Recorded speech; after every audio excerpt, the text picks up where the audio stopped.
Naniniwala ba kayo sa mga multo? Hindi ako naniniwala sa multo. Ako, Eric, hindi pa ako nakakakita pero naniniwala ako sa mga multo. Alam niyo ba, sa bahay namin, lagi may nagpaparamdam. Pag natutulog ako, mag-isa sa kwarto ko, nagigising na lang ako kasi may naririnig akong tumatakbo. Pagdilat ko, wala naman tao. Grabe, nakakatakot naman yun. Hanggat hindi pa ako nakakakita, hindi ako maniniwala. Bakit? Gusto mo ba makakita ng multo? Ayaw ko nga. May paraan raw para makita ang mga multo. Maglakad ka daw sa madilim na lugar na walang katao-tao, kundi ikaw lamang.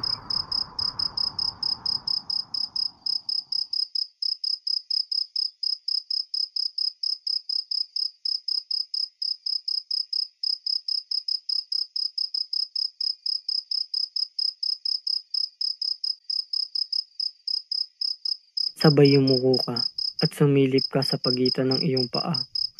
May makikita ka daw na multo.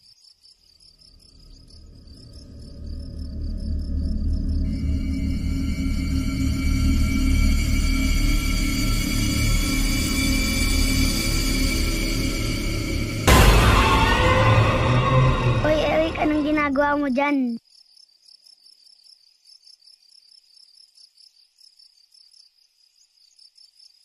Nagulat naman ako sa'yo.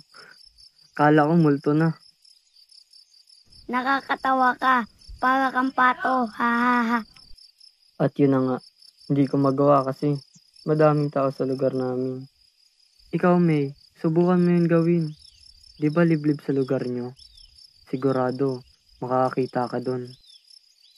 No way. Inuuto mo lang ako, no?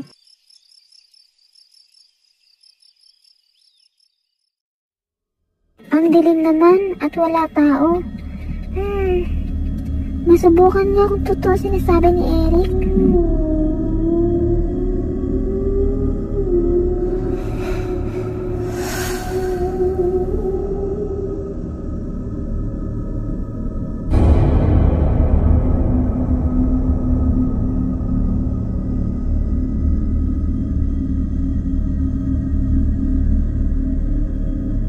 Wala naman ako nakikita. Sabi niya eh. Niloloko niya lang ako.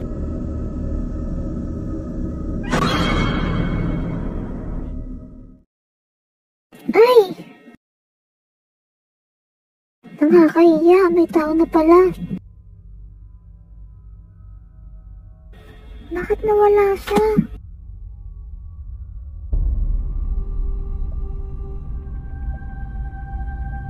Teka, uulitin ko nga. Nandyan ulit siya.